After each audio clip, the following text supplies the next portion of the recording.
Buenas tardes, les saluda David Andrade, hoy miércoles, es un placer estar con ustedes en nuestra edición donde le hemos dado hace 3 programas un cambio un poquito político, pero siempre con el afán de mostrarle tanto la situación actual del país, pero conocer un poco ese personaje político que nos acompaña aquí hasta noviembre, ¿verdad? Así que no se me vaya a aburrir. Igual yo trato de que usted no se aburre con nuestro... A eso le sumo yo a todos los mensajes que para mí es un pago, ¿verdad? Para mí es lo que me incita a seguir trabajando, de los buenos comentarios que recibimos semanal acá en este espacio, ¿verdad? En nuestro espacio, en nuestro podcast. Hoy está con nosotros una cara conocida, una, le puedo decir amiga, ¿verdad? Aunque es como el cometa Halley, ¿verdad? Pero es una amiga, pero igual es alguien, es una funcionaria, ¿verdad? No sé si a ella le gusta que le digan política, pero es política, ¿verdad? Es una política. Y que nos acompañe este día, que por cierto, en marco de la situación que está pasando su partido. La abogada Fátima Mena nos acompaña hoy, que es la primera mujer que nos acompaña en este formato que le estamos dando, abogada, porque le hemos cambiado hace 3-4 semanas este formato del podcast en torno al año político de aquí hasta que sucedan las elecciones. Entonces, la primera mujer que hemos tenido, tuvimos a diputados, a presidenciales, y hasta ahora tenemos una mujer. Abogada, bienvenida, esta es tu casa. Un placer tenerla acá. Gracias, un gusto, Andrade, estar contigo. Bueno, primero sí te considero un amigo, pues empecé en política y recuerdo que eras de las primeras personas que me entrevistaba. Sí. Y pues me dabas consejos, ¿verdad? Porque era algo pues nuevo para mí hace pues más de una década. Ahí cada quien deduzca un poco la edad que tenemos ambos. Bueno, eso de Cometa, mi trabajo como diputada me obliga a estar mitad del tiempo en Tegucigalpa y mitad del tiempo en San Pedro. O sea, soy de las diputadas que sí va al Congreso. Entonces, constantemente pues tengo ese reclamo, ¿verdad?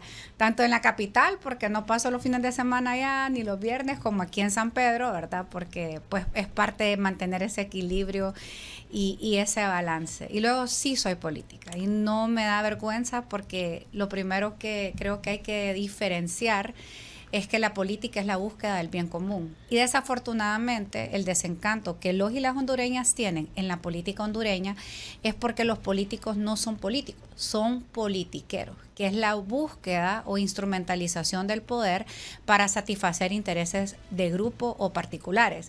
Entonces, esos son los politiqueros. Los políticos son los que buscan el bien común. Así que bajo ese concepto y esa premisa, que yo creo que Honduras necesita ir eliminando a los politiqueros y buscar políticos, estadísticas, servidores públicos, personas que hagan política con ética, y así podemos ir hablando de varios conceptos que han ayudado a través de la historia a ir depurando a esas personas que pues utilizan el poder para pues únicamente beneficiarse ellos o los que están a su contexto o a su alrededor, o que aquellos que pierden la coherencia. Entonces, bueno, creo que en mi andar político he tratado pues de recordar el concepto que me llevó a participar algún día. Así que sí, me siento que soy una política y me honra enormemente que sea la primera mujer en este espacio. Sí, el PAC nació en el 2000. El Partido Anticorrupción nació en el 2011. Fue en el 2011. Pues yo me involucro a finales del 2011, 2012, que es cuando empieza todo el proceso de recolección de firmas, y el 2013, que es el primer espacio de participación. Sí, digo con esto porque por ahí, por ese tiempo conocí a la abogada Mena por su papá, ¿verdad? Por su papá. El papá de ella era una fuente, ¿verdad? Cuando queríamos algo, un tema parcializado a través del papá. Pero a lo que voy es, le decía, hace 2 semanas estuvo aquí Aníbal Cáliz, le decía, Aníbal, yo me acuerdo perfectamente dónde lo citaba usted y me acuerdo perfectamente dónde citaba a la abogada Mena, porque iniciaron en este proceso del PAC. ¿Cómo se metió la abogada Fátima Mena? Que no le voy a preguntar obviamente la edad cuando se metió, pero sí joven, pues, un cipota, como decimos, ¿no? ¿Por qué decidió meterse a la política? Bueno, y no tengo ningún problema con decirle edad. O sea, yo tengo 43 años. Cuando entré en el PAC, que fue en el 2011, yo tenía 29 años. Fui realmente 28, iba a cumplir ya 29 años, finales de los 28, principios de los 29. Realmente estaba bastante joven cuando pues asumo este reto. Y realmente fue un tema, a mí siempre me gustó como la política, pero no la política partidaria. Me gustó como, por ejemplo, siempre me gustaba estar como actualizada en los temas de interés nacional. Vengo de una familia de abogados, pues a donde me enseñaron desde pequeña a leer el periódico.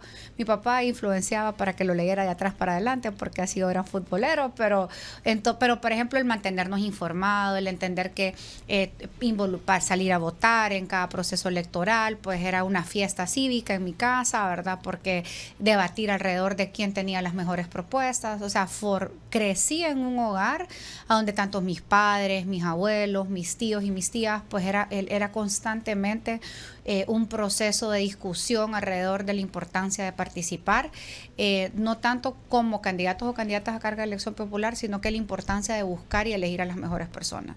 Y la verdad que desde pequeña siempre me gustó aspirar a ser la presidenta del curso, a organizar organización estudiantil y así, por ejemplo, el grupo de jóvenes de la iglesia. Siempre me gustó el servicio y el liderazgo. Pero la verdad es que pues especialmente mi mamá, debo decirle, siempre me desmotivó de participar en política partidaria. Siempre mi mamá me decía, mira, esto es sucio, no hay que meterse, porque además mi mamá fue togada durante 40 años. Okay. Entonces mi mamá era una persona que no se involucró en política partidaria porque su corazón de servidora pública, su servicio, que el tema de la independencia judicial, algo muy marcado, entonces ella nunca se metió, es más, no solamente no me motivaba, me desmotivaba, no me permitía estar en ese tipo de espacios, casi que lo hacía escondidas hay veces, porque era algo que mi mamá no creía y no le gustaba, decía mejor enfocarte a estudiar, saca tu carrera. Y yo pues trabajé durante 8 años en el Poder Judicial, saqué una maestría en Administración de Justicia. Yo en el 2017, después de haber sacado una maestría y ser defensora pública, tuve que huir del país por un tema de seguridad personal. Me tocó irme a refugiar a Costa Rica. Pues allá pues volví a... ¿Usted es penal? Yo estudié una maestría en Administración de Justicia con un enfoque sociojurídico y con especialización en materia penal y fui defensora pública. Okay.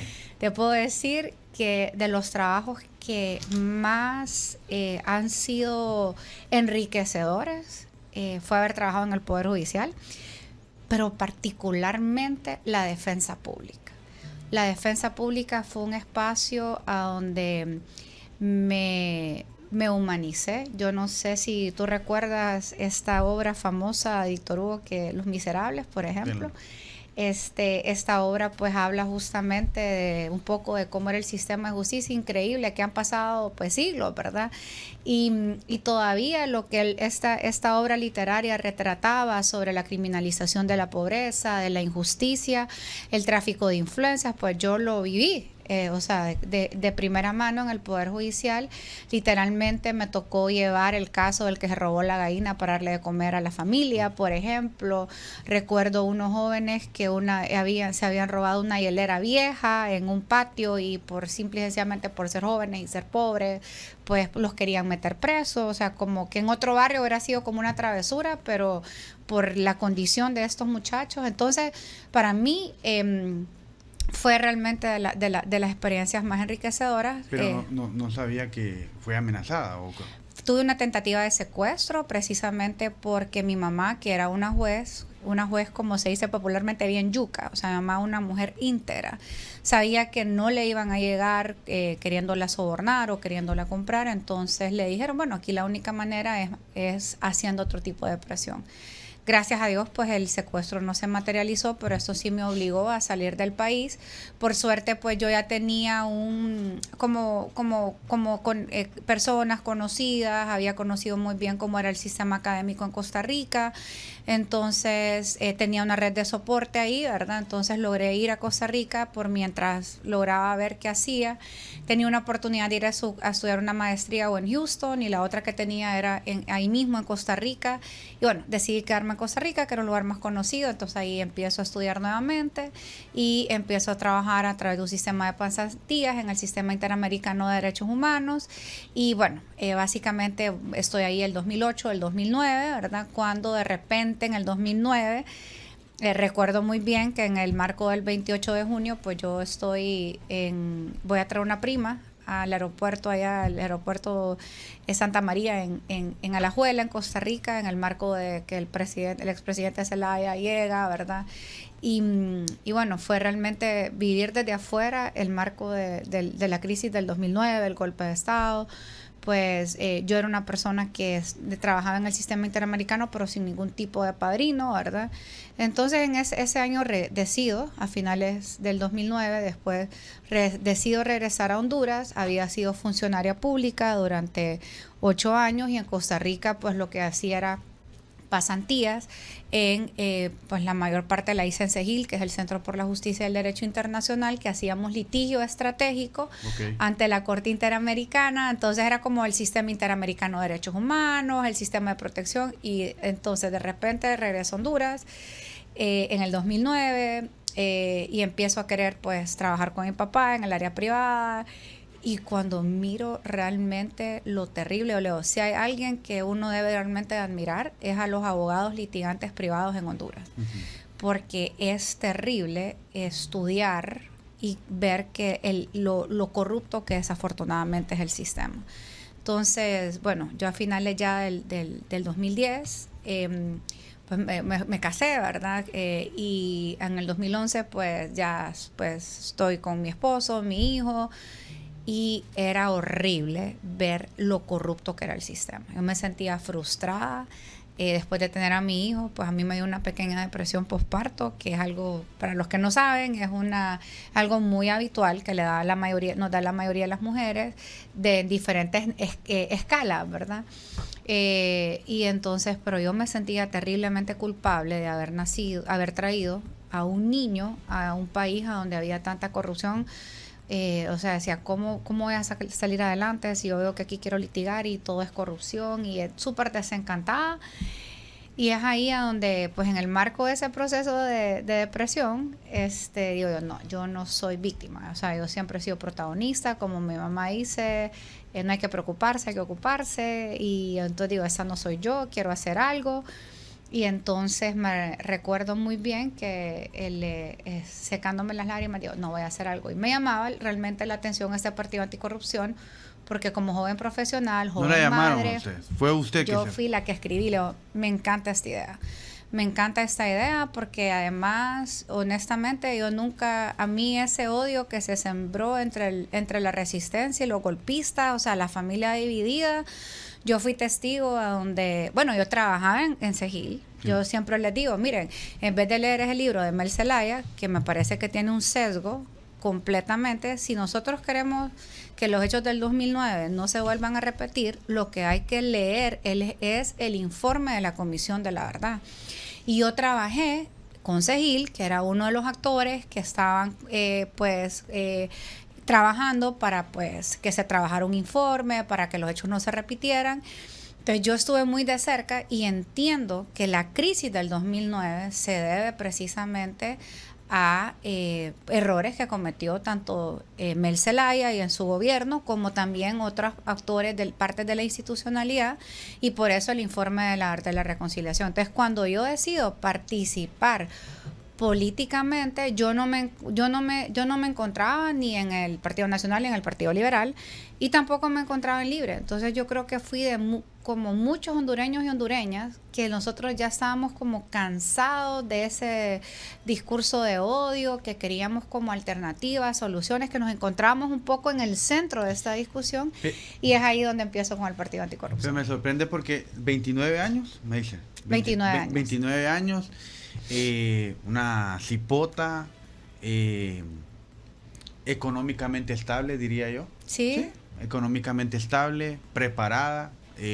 Por ejemplo, hasta ahorita me entero de varias cosas que usted la está comentando, y decide, pues me voy a meter a la política. O sea, ahí yo creo que es cuando una persona, o usted considera, abogada, que lo trae en la sangre, porque inició en el PAC, luego se lanzó como para la alcaldía de San Pedro Sula, quedó como regidora, si no me equivoco. Sí. Vuelve nuevamente a batallar con el PCH.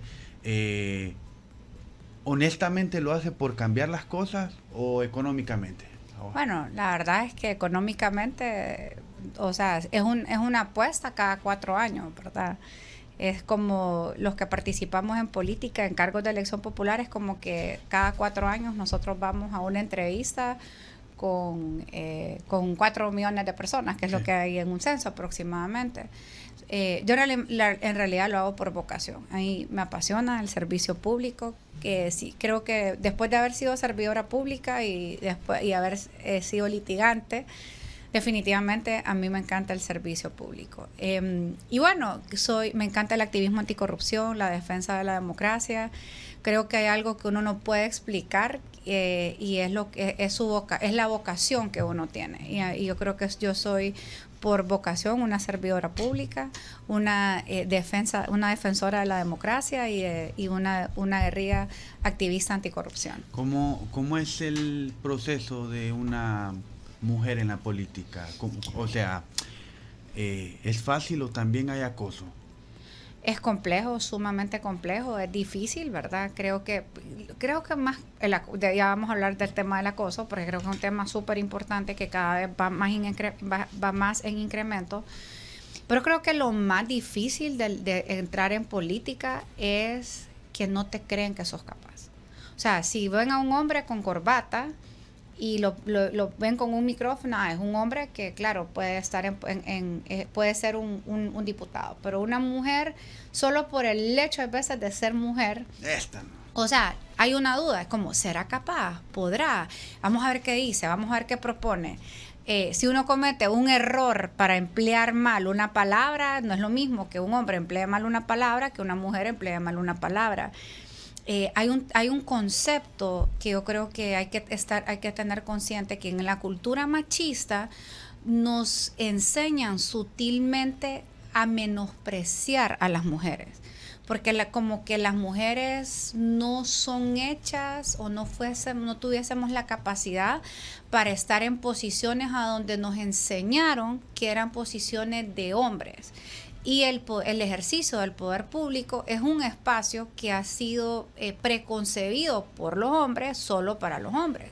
Entonces, cuando una mujer entra, es como, ¿y por qué hay una falda? ¿Y por qué hay un pantalón? O sea, si uno se pone falda, que parece muy femenina. Y si se pone pantalón, que es que quiere parecer hombre. O sea, a mí me pasa que antes que estaba muy gorda, que ahora estoy muy delgada, que si estaba muy joven, que si ahora estoy muy vieja, que es que si tengo hijos, si no tengo hijos, que quién los cuida. O sea, cargamos con un peso que no lo cargan nuestros pares hombres. O sea, si yo estoy haciendo una actividad política a las 9 de la noche, a saber con quién tienen los hijos, pero son preguntas que no se les hacen.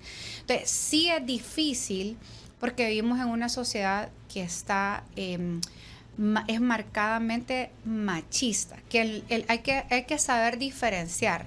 O sea, lo masculino y lo femenino no es bueno ni malo, es lo que somos, porque está lo masculino y está lo femenino. El machismo es la creencia de que hay una superioridad de lo masculino sobre lo femenino.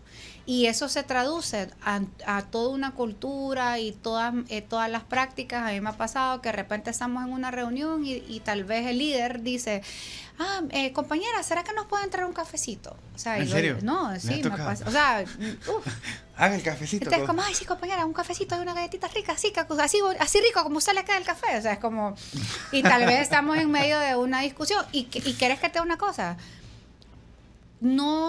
Creo que lo hacen hasta de forma inconsciente, porque probablemente fue la dinámica que ellos aprendieron desde sus casas. O sea, entonces, por eso, creo que el proceso de construcción de igualdad debe ser un proceso donde todos y todas, tanto hombres como mujeres, tenemos que aprender a desconstruir esas prácticas machistas para poder entender y construir. Yo creo que, es más, yo en algún momento he sido machista.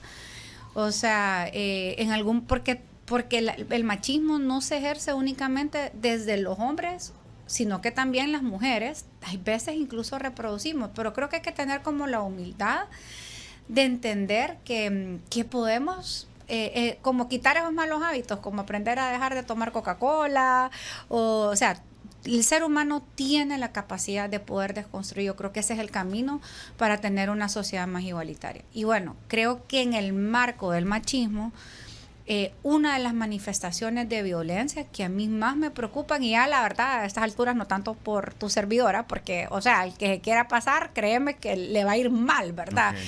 Gracias a Dios, pues creo que me conoces y tengo un carácter, o sea, yo soy muy simpática, muy buena, pero hay temas hay líneas rojas que ni se atrevan a cruzar, ¿verdad? Pero sí me da mucho pesar, pues especialmente por aquellas que vienen empezando o aquellas que vienen de un contexto de violencia donde probablemente no tienen las herramientas para poder enfrentarse a estos agresores. Y yo creo que el acoso, la agresión sexual es uno de los temas que cada vez va más en incremento. Nosotros lo podemos ver a través de las estadísticas y las cifras, no solamente para las mujeres en la política, sino que para las mujeres en general, con muy pocos mecanismos de respuesta, como pues denunciar, atender, prevenir y erradicar este fenómeno que es de los indicadores que no logra controlar el Estado históricamente. Es el indicador de violencias contra las mujeres que incluye claramente el tema del acoso sexual. Se considera de bajo perfil, a lo que voy es, no es chaucera, pero sí pelea por aquellas situaciones que las considera injustas. La diputada Fátima Mena, se habló de un mito en el Congreso Nacional que es el tilín, ¿verdad? Que no sé si es mito o es verdad. Yo nunca he sido diputado. La diputada Fátima Mena, ¿sí le han ofrecido dinero por cierto tema? Fíjate que yo la única vez que tuve ahí como alguien que quiso insinuar poder dar dinero fue una vez en la municipalidad de San Pedro Sula, y que dije, no, ¿saben qué? O sea, yo lo que hago es mi trabajo y, o sea, yo recibo un salario y no. Y en el Congreso la verdad que directamente a mí no me han ofrecido. Sin embargo, sí me consta que desde Mauricio Oliva hasta Luis Redondo ahora, temas como por ejemplo las famosas canastas, los bonos, los subsidios, dice, he visto cómo amenazan a compañeros que el que no se alinee o el que vote en contra le van a quitar esos privilegios, entre comillas, que para mí en realidad no son privilegios. Entonces, yo sí creo que es una práctica que ha continuado. En este presupuesto son alrededor de 800 millones en ayudas comunitarias que nunca han rendido cuentas durante 3 años y medio. Entonces, para mí ahí está el famoso tilín, porque además yo he visto... ¿Y ese dinero qué pasa? ¿Se lo cogen? Hay que preguntarles o sea, se los dan supuestamente, el objetivo es como que puedan hacer obras para sus comunidades, pero no hay un mecanismo de rendición de cuentas o no hay criterios sobre qué los pueden utilizar. Entonces yo te voy a preguntar, ¿vos considerarías que un diputado que se le da un subsidio de 100,000 lempiras mensuales, aparte del salario, y tenga un problema con un pariente de salud, y que pueda utilizar ese recurso para atender la salud de un pariente? ¿Vos considerás que eso es ético o no es ético? Ahí dejémoslo. Y hoy el que nos está escuchando, no hay un estándar. Para mí hay un conflicto de intereses, ¿verdad? Porque, o sea, no es a través de ese mecanismo que se podría hacer. O, por ejemplo, ¿qué se puede utilizar? ¿Con qué se pueden gastar estos recursos? Yo particularmente soy de la posición, que algunos dicen que soy bien radical, pero bueno, ha sido mi posición siempre, que el diputado está para legislar, no para ejecutar, que por eso es que hemos perdido la calidad de buenos legisladores, porque los que llegan, lo que no le gusta legislar, no le gusta estudiar las leyes, no le gusta el debate, lo que le gusta es tomar dinero y andar repartiendo canastas, techos. Yo no digo que eso sea malo, pero si esa es la función que le gusta, entonces yo creo que debería canalizar su vocación hacia el Ejecutivo, que es el que hace esas tareas.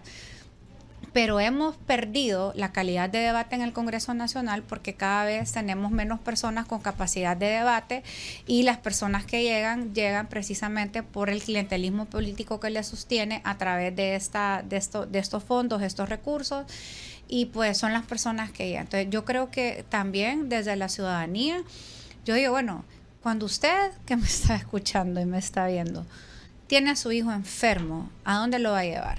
¿A donde aquel amigo alero que le hace reír, o lo va a llevar a donde el médico que sabe, o sea, que él tiene el conocimiento? Yo por lo menos no llevaría a mi hijo a donde el que me hace reír, o al que anda, o al que me va a regalar una paleta después de la consulta. Yo lo voy a llevar al que tenga el conocimiento. Yo creo que ese nivel de reflexión y seriedad deberíamos de tener al momento de elegir a nuestros diputados, porque muchos nos quejamos de que hay que payasos, que cómo se agarran. Bueno, pero alguien los tiene ahí, y cada 4 años, de una u otra manera, hemos visto a quienes el pueblo está como privilegiando, ¿verdad? ¿Usted recibe ese bono? No.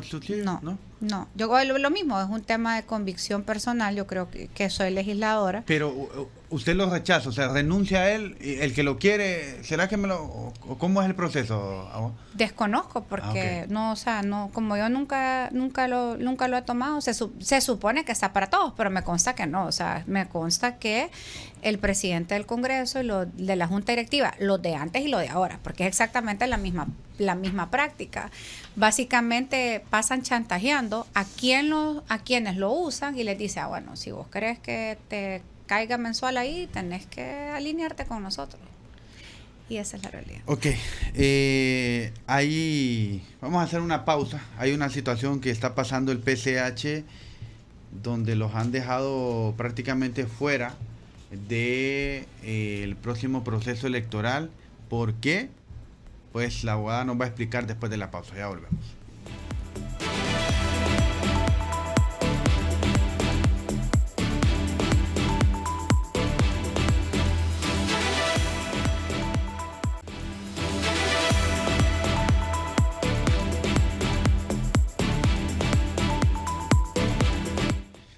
Bueno, seguimos nuestro podcast. La abogada Fátima Mena, diputada del Partido Salvador de Honduras, o el PCH, prácticamente le han puesto la cruz, aunque usted es positiva y dice que va a luchar.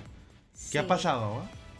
Bueno, ha pasado que el Consejo Nacional Electoral se inventó un proceso para la inscripción de partidos políticos que no fuimos a elecciones el pasado mes de marzo. Es muy clara que este ataque viene del Partido Libertad y Refundación, cuando el consejero Ochoa, pues pese a que ya había un dictamen, ¿verdad?, una propuesta por parte de la Codirección Electoral en función de cómo se iban a desarrollar los procesos de inscripción de candidatos y candidatas que no fuimos a elecciones en marzo, a donde básicamente estaba adelantando para el mes de mayo, cuando históricamente los procesos han sido a finales de junio, principios de julio. Entonces, nosotros desde el mes de abril, el 9 de abril, después de la declaratoria de elecciones, nosotros le presentamos un escrito al Consejo Nacional Electoral, a donde le dimos a conocer cuál era nuestro cronograma, y sobre este cronograma cuáles eran las fechas que nosotros teníamos previsto para llevar información al CNE. Nuestra sorpresa es que pues nunca nos respondieron, y el 10 de mayo el Consejo Nacional Electoral pues saca mediante un comunicado una alteración al cronograma electoral, para proceso de inscripción a los partidos políticos que nos fuimos a elecciones en marzo. Y claramente la intención era desaparecer al PSH. Y hay que ser claro, tenemos información desde adentro del Consejo Nacional Electoral y de las fuerzas políticas, a donde pues nos dijeron que la intención era reventarse al Partido Salvador de Honduras porque éramos un partido incómodo, porque hemos sido pues un grupo de diputados y diputadas que con los errores que hemos cometido como todo ser humano, como toda institución, pero que ha habido como una asociación del pueblo en general con las actuaciones del Partido Salvador de Honduras. Creo que representamos como una visión de ejercicio del poder distinto al tripartidismo. Hemos sido como bien coherentes en temas como la lucha contra la impunidad y la corrupción, la defensa de la democracia, el combate a la criminalidad organizada, y pues hemos cuestionado incluso estos acuerdos del tripartidismo que se han dado. Disculpe, ¿cuántos diputados tiene el PCH actualmente? Actualmente tenemos 7 diputados, pero llegamos 10. Entonces, o sea, son 7 votos menos, son por decirlo 7, así. claro, pero si lo analizas, el análisis que tenemos es que somos 10 diputados que llegamos en un contexto de huerfandad, porque ajá, Salvador se había ido a Libertad de Refundación, entonces sin planear participar sin candidato presidencial. Hoy pues nosotros teníamos un proyecto, yo sé que has tenido a Aníbal aquí en este espacio, a donde pues nuestro proyecto era generar un partido político, una institucionalidad que tuviera una visión de ejercicio del poder diferente. Y básicamente te voy a decir cuál es la diferencia entre el tripartidismo, que es el Partido Nacional, el Partido Liberal y Libre, con los del Partido Salvador de Honduras. Y la diferencia entre ellos y nosotros es que nosotros tenemos una visión de ejercicio del poder diferente, basadas en prioridades que son diferentes para los del PSH que para el tripartidismo. Cuando uno toma decisiones, uno tiene que tener claros cuáles son sus prioridades. Y yo no te puedo decir si hay prioridades buenas o malas, solo que hay ciertas prioridades con las que el electorado va a simpatizar y otras con las que no. Entonces, ¿cuál es la propuesta de prioridad del Partido Salvador de Honduras? En el Partido Salvador de Honduras, para nosotros las decisiones las tenemos que tomar siempre en función de qué le conviene al país, a Honduras. Esa es nuestra primera prioridad. ¿Le conviene a Honduras? Luego pensamos en nuestro departamento, porque cada diputado o diputada se debe a un electorado que lo tiene. En mi caso, yo me debo al departamento de Cortés. Primero al país en su contexto, en su totalidad, y luego es a mi departamento. Y por último, es que le conviene al partido, porque el partido tiene una ideología, tiene un pensamiento, pero ellos están como de tercero. No es que no nos importe el partido, solo que el partido jamás puede estar sobre el interés del país o el interés del departamento donde un diputado llega. ¿Qué es lo que sucede en los esquemas tradicionales de poder? Porque hay que decir, Libre tiene un esquema tradicional. O sea, pasaron de ser un bipartidismo a un tripartidismo. Para ellos primero es el partido. Y lo vemos en las instituciones. Ellos no les importa, ellos quieren tener sus cuotas de poder, poner a sus personas, a su gente, aunque no sepan nada, o aunque no tengan los méritos, o aunque ellos buscan primero el interés de su partido. Después, probablemente los diputados ven que les conviene en su departamento porque no pueden salir. Y por último, ponen a Honduras. Les voy a dar un ejemplo. ¿Por qué no coincidíamos, por ejemplo, para la elección de la Corte Suprema de Justicia? Sí. Pero para nosotros la mejor evaluada tenía que estar ahí, porque primero era Honduras. O, por ejemplo, ¿por qué no apoyamos la elección de Joel Zelaya como fiscal general? Porque él no reunía los requisitos. Y un pacto, un acuerdo del tripartidismo no podía estar sobre el bien del país.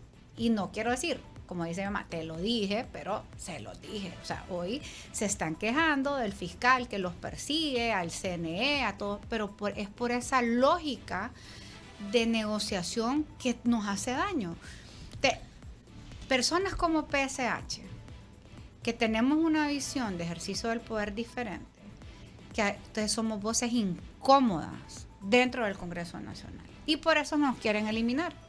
Y dos, porque como hay un cansancio, es más, en un estudio dice que hay un hartazgo de la ciudadanía en función del rol que ha jugado el tripartidismo en el Congreso Nacional. Entonces, algunos analistas decían, ojo, tengan cuidado con el PSH, porque hoy pueden tener 10, pero el cansancio y el desgaste podíamos incluso incrementar. Y yo creo que por ahí viene la estrategia, que como dicen popularmente, de pretender reventarnos por parte del Consejo Nacional Electoral, que quiero decirte que me duele por la institución, pero está completamente cooptada, desmantelada, disfuncional, porque obedecen a intereses de partido y ni siquiera de los consejeros que están ahí, sino que de personas de afuera. Diputada, y ahí sálvese quien pueda, porque no vi un partido como queriendo, yo sé que póngale el maratón, no apoyar a España, pero a ver, no vi un partido que dijera, hey, no hombre, están haciendo las cosas mal o esto es ilegal. En ese caso, ¿no? Y ojo, yo les decía porque por lo menos la visión del Partido Libre ya la sabíamos, y Marlon Ochoa fue claro, es más, estaba amenazando en su momento tanto a la consejera Cosette como a la consejera López como a la consejera Lojol, y ahora lo están haciendo contra el Tribunal de Justicia Electoral, que si nos dejan pasar, pues ahí les mandaban al fiscal, que afectan el cronograma electoral, o sea, jugando con la cultura del miedo. Pero lo que yo más lamento es el rol del Partido Liberal y del Partido Nacional. Y especialmente el Partido Liberal, porque en su momento se le pidió, la consejera López dijo, bueno, ¿saben qué? Habiliten un periodo de subsanación, y se llamaron al silencio. Entonces, ¿yo qué les digo? Mi preocupación en esta lógica, miren, hoy no lo están haciendo el Partido Salvador de Honduras, pero yo se los advertí, incluso el 30 de mayo, les dije, miren, hoy dejan fuera el PSH, pero mañana van a ir por ustedes. Y yo le dije incluso, mira, el primero que le van a ir en contra va a ser del ingeniero Salvador Narrala. No pasaron ni 3 días cuando trascendió la noticia que el abogado, que es el abogado del presidente del Congreso, Luis Redondo, que además Luis Redondo es el secretario de la Comisión de Asuntos Jurídicos de Libertad y Refundación, ya estaban buscando la inhabilitación de Salvador y la inhabilitación de la consejera Hall. Entonces aquí, Andrade, yo lo que creo que uno de los grandes errores que sigue cometiendo el bipartidismo es esa visión de que ellas toman decisiones en función de lo que les interesa a sus partidos que están representados y no a la democracia del país, porque a todas luces lo que le hacían al PSH era ilegal, no era ético, lo que querían es dejarnos por fuera, pero como no era alguien del partido que está representado en el CNE, entonces como quien dice, ¿y a mí qué? Sálvese quien pueda. Pero esa mente cortoplacista, yo les digo, y no son ustedes las que todos los días viven metiéndole miedo al pueblo hondureño, que se viene Cuba, se viene Venezuela, se viene Nicaragua, y yo lo comparto. Yo creo que ese es el rumbo que nos quiere llevar Libertad y Refundación. Pero no me parece congruente que ustedes, que tienen tanta experiencia y que saben cómo operan, hoy ustedes se estén prestando para que desde el Consejo Nacional Electoral, con la representación del Partido Liberal y el Partido Nacional, estén dejando por fuera el PSH, a donde y aquí esta es una coyuntura, el único interés que pueden tener es que están pensando que, bueno, si sacamos esos 10 del PSH, son 4 curules en Francisco Morazán, 4 curules en Cortés, un curul en Lloro y un curul en Atlántida. No, y con suerte, no. Este es eso, sí, este es más grande el pedazo para ellos, pues, o sea, ahí está la visión que te digo que tanto daño le hace al país. Entonces, ellos siguen pensando en esa visión de repartición del poder como que fuera un pedazo de pastel. Y no piensan, o son tan cortoplacistas, de lo que representa para el deterioro de la democracia, que todos los días nos lo achacan y nos lo dicen con los discursos, pero que cuando llegan momentos donde tienen que tomar decisiones a favor del país, a favor de la democracia, pues realmente dejan mucho que desear. Si logran, usando la palabra que dice que escuchó, reventar al partido PSH, políticamente, ¿qué va a hacer de usted? Solo quiero antes explicar un poco. Okay. Esto fue el Consejo Nacional Electoral.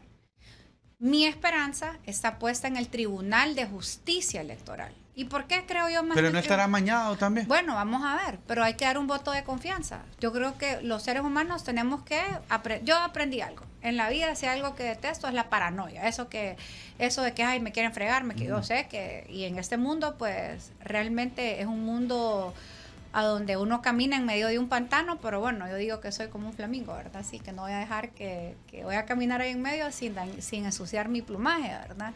Pero bueno, creo que hay que confiar. El Tribunal de Justicia Electoral tiene una gran tarea. Es primera vez que existe en un proceso electoral. Nunca había llegado un recurso de apelación en función de una negatoria de inscripción, y te lo puedo decir como abogada. La ley de ley orgánica y procesal electoral te dice claramente que el Tribunal de Justicia debe responder a la Constitución, a los tratados y a la ley electoral. A nosotros se nos violentó el debido proceso cuando no se nos dio con tiempo el procedimiento de inscripción. Se violentó el derecho de igualdad ante la ley y no discriminación cuando al tripartidismo le dieron 2 meses para llenar planillas y a nosotros nos dieron 5 días. A donde al tripartidismo le dieron 20 días para subsanar y a nosotros solo nos dieron 5 días sin opción a prórroga. El trato desigual es evidente. O sea, no hay manera para mí que un jurista, porque tanto la abogada Miriam Barahona como el abogado Mario Morazán y el abogado Flores Urrutia son magistrados, son togados. En el Consejo Nacional Electoral la visión de la construcción de esa institución es política, pero el Tribunal de Justicia Electoral se crea para garantizar el acceso a la justicia. Entonces, yo hoy te puedo decir, confío y creo que el Tribunal de la Justicia Electoral, si falla conforme a derecho, en estricto apego a la Constitución, los tratados y la ley electoral, deberá dar pase al proceso de inscripción del Partido Salvador. ¿Y están esperando para? Estamos esperando, el proceso dura aproximadamente 30 días. Nosotros presentamos la apelación el 2 de junio, así que bueno, tendremos aproximadamente hasta el 2 de julio en lo que se evacúa todo el proceso para poder definir si vamos a participar o no vamos a participar, pero bueno, yo tengo la confianza. ¿Y si no falla a favor del PCH? Pues te puedo decir que hoy lo que yo sé es que yo voy a seguir siendo una voz de oposición. Creo que Honduras, este es un año muy sensible para el país. Yo sí creo que no comparto el rumbo que Libertad y Refundación nos está llevando. Creo que hoy, parte de que hoy se revienten al PSH es justamente por esta iniciativa liderada por Libre de querer reventarse a las voces de oposición. Hemos visto que lo ha hecho con periodistas, con medios de comunicación, con las iglesias, con la academia, con las organizaciones de sociedad civil.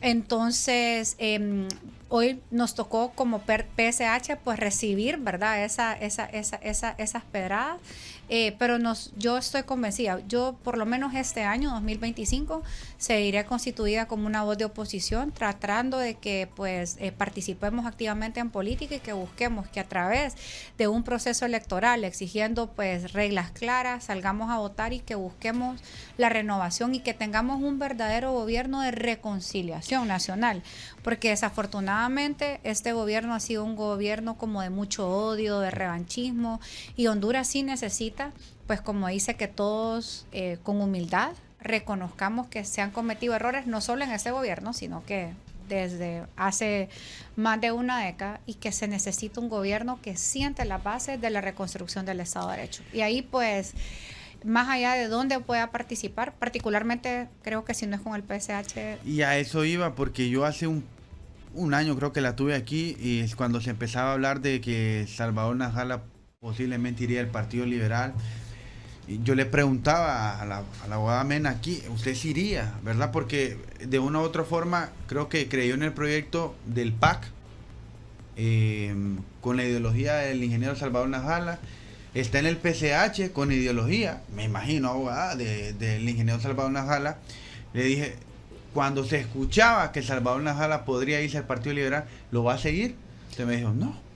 No, yo voy a seguir un proyecto de oposición. ¿No se iría al Partido Liberal? Hoy por hoy no, o sea, yo voy a apoyar, voy a apostar a que debe de haber una construcción de... No dice no. Es que la verdad no lo tengo contemplado, o sea, no me identifico como liberal, no me identifico como nacionalista, no me identifico como libre. O sea, yo creo que Honduras necesita un partido que sea alternativa a ese pensamiento del tripartidismo. Y un ejemplo es lo que yo te comenté, la visión de ejercicio del poder. Entonces, hoy por hoy creo que, pero sí creo que la oposición debe de unirse de cara al proceso general. Y ahí, pues, donde podamos ser de utilidad, con obviamente a donde no solamente vamos a ir de bulto, sino que realmente que ya no se sigan haciendo esos pactos, que por eso la gente cree que la política es politiquería en Honduras. O sea, ahí vamos a esperar que el señor...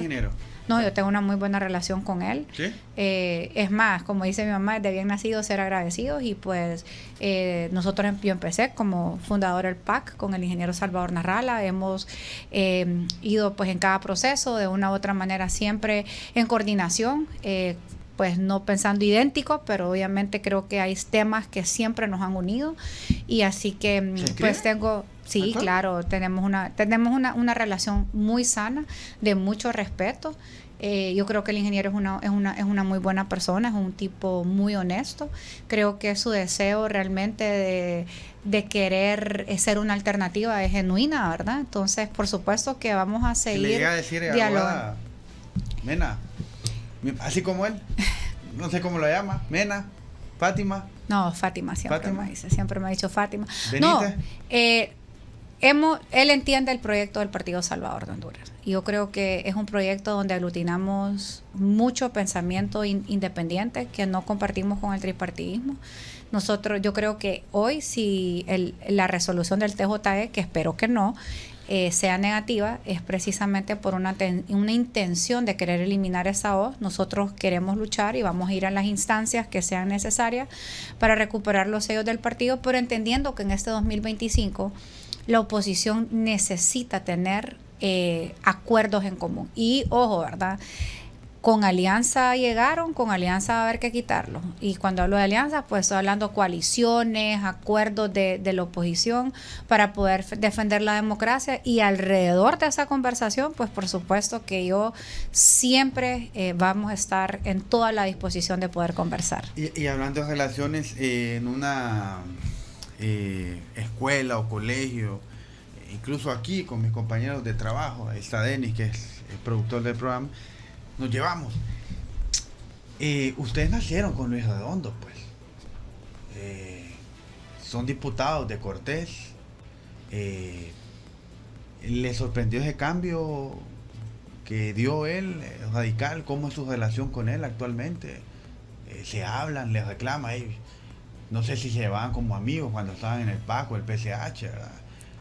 No sé si yo como que le diga, Mena, ¿qué te pasa, hombre? Relájate. ¿Cómo es actualmente con él?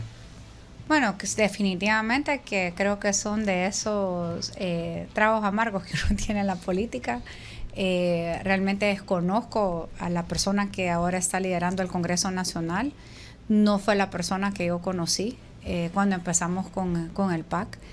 Es más, hasta ideológicamente, Luis era una persona muy conservadora de pensamiento. De hecho, no coincidía ideológicamente con el pensamiento de libertad y refundación. Y ahora, pues, cuando pues miro a una persona que defiende esa ideología que él antes cuestionaba, cuando él ejerce el poder de forma déspota como lo hace cuando antes lo cuestionaba, cuando él ahora promueve iniciativas que facilitan la corrupción y la impunidad, como cuando en la ley de la Junta Nominadora él presentó una moción para que abogados de narcotraficantes y corruptos pues pudiesen postularse.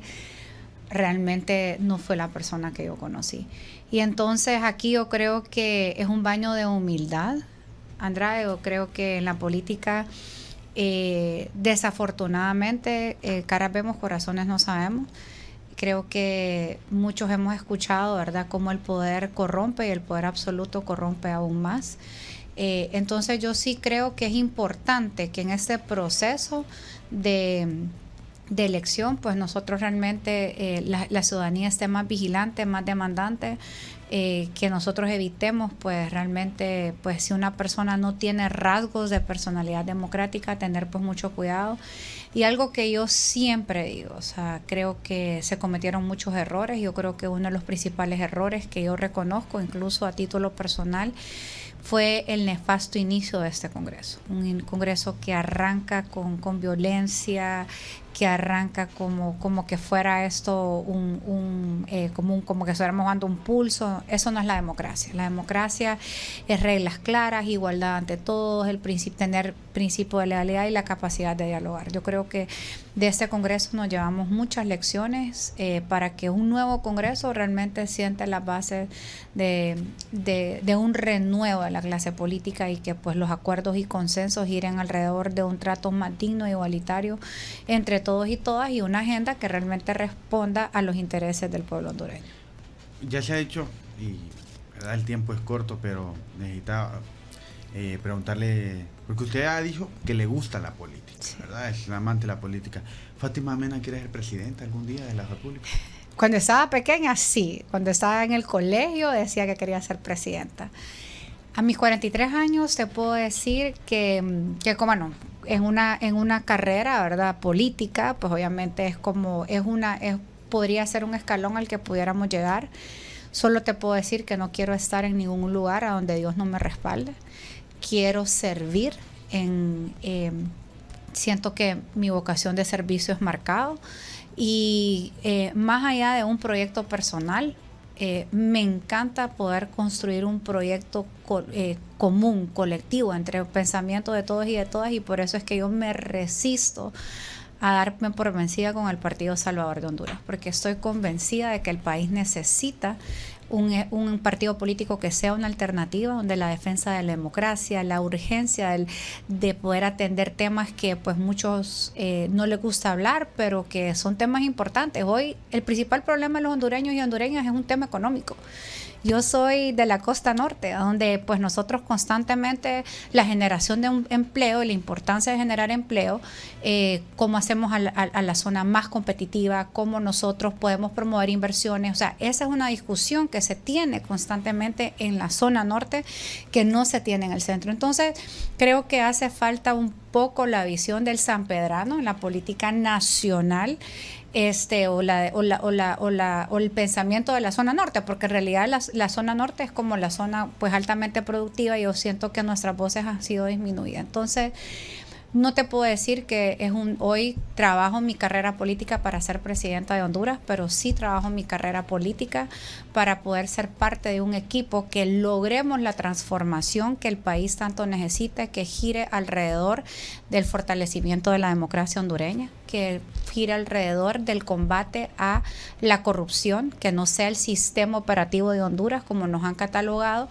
y a donde la principal enfoque sea la persona humana, el reconocimiento de la dignidad que pasa por acciones concretas. Uno, la reducción de la pobreza para que las personas tengan dignidad y sean autosuficientes, que el hondureño o hondureña tenga acceso a un trabajo digno, a una pensión digna, para que ellos puedan pues poner alimentos en sus mesas y que no estén dependiendo de los politiqueros, que pase por generar un sistema de bienestar alrededor del tema de salud y educación. Hoy de las principales preocupaciones de todos ahorita es si me enfermo, ¿a dónde voy a dar? No tengo cómo hacerle frente a una enfermedad, de que la educación sea una educación de calidad y que motive a los jóvenes que van a salir, y que su oferta de trabajo, lo que están estudiando, es algo que van a poder poner en práctica para poder llevar a sus familias o salir adelante con su proyecto de vida, del cual todos y todas tenemos derecho. Y finalmente, el tema de vivir en espacios sin violencia. Yo creo que